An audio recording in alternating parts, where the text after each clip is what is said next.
გამარჯობათ. კეთილი იყოს თქვენი ფეხი ნიჭიერის წელი. დიდი მადლობა. გაგვეცანით თუ შეიძლება. მე მქვია ბადრი, ჩემი შვილი. ნიკო. ძალიან სასიამოვნოა და რითი უნდა გაგვაკვირვოთ დღეს? ჩვენ ვართ ილუზიონისტი, მაგრამ მე ვერაფერს ვერ გაგაკვირეთ, მე უბრალოდ დავეხმარები ჩემს დღეს. ანუ შვილი გაგვაკვირვებს. მე მგონი. საიდან ხარ თუ კაცრავა? ძირითადად აფხაზეთიდან, მაგრამ აფხაზეთში ომის დროს მოხვდით რუსეთში, ამიტომ ბავშვები გაიზარდნენ. ეხლა საცხოვრობ. ეხლა მე ვარ მურმანსკში ვცხოვრობ, ჩემი ბიჭი ნიკო მოსკოვში. დაიწყეთ. აბა? ველოდებით ნომერს.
Ашламарабо!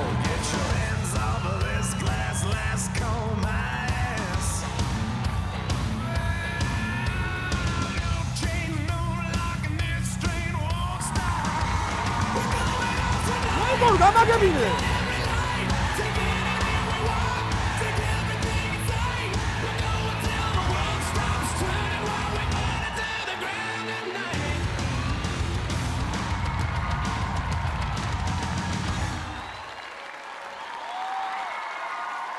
Bravo! Bravo! მუღირიგასო გამისკდა თავი. მაგარი ნომერი იყო მართლა ვიფიქრე ეს ხელი ალბათ რაღაც ავტომატური ხელია, მაგრამ რა ავტომატური ხელი? არა, ვიფიქრე რაღაცა ხელია თქო, რა ვიცი მე, კაცო. ეს ლამაზი ქალი საიდან გაჩნდა იქ საერთოდ არ მე. თქვენ ეგ ხუთი რო გვათხოვოთ შეიძლება? მე არ მიყვარს ილუზიონისტების ნომრები, პირდაპირ გეტყვით, მაგრამ გასაგებია რომ მოგვატყუეთ და მოგვატყუეთ კარგად. აი ეგ არის მთავარი, იმიტომ რომ არტისტული იყო ეს ყველაფერი და შთამბეჭდავი. მე მომეწონა და პირველად მაინტერესებს ილუზიონისტების შემთხვევაში რა იქნება შემდეგი. ეგრე არასოდეს არ მადლობა. მე ვგიჟდები ამ ყველაფერზე, ვგიჟდები და ძალიან მომეწონა და საერთოდ ვერ მივხვდი რა დროს გაქრით თქვენ, რა დროს ამოხდით თქვენ. მაგრად მოგვატყუეთ რა, ძალიან მაგრები ხართ. მადლობა. ბრავო! მე გეტყვით, მაგრამ იცოდეთ რომ ბევრი რამე ვიცი. ამიტომ ძალიან რთული უნდა გააკეთოთ შემდეგში გაკიდით იცოდეთ. ნიკა, კი რა თქმა უნდა. მეც ვამბობ ის. მადლობა. კი, მეც რა თქმა უნდა კი ხუთი კი გაქვს. მადლობა.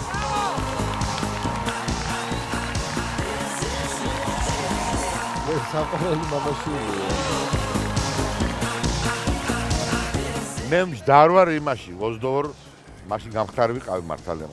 აი 22 ხმას რო არჩევენ. თუ მე დაჩრილი მყავს ქალი მასე. აქ ლეზო დაკეცო სწორად ჩემოდანში იცი რა ის კეიმაში კაცო საკვეაში კაცო საკვეაში სწორად თუ დამკეთე მართლაო. რა ჩაგდებ გოგო? კი, სწორად დიდ საკვეაში ჩადებ. ჩაიკი, კი.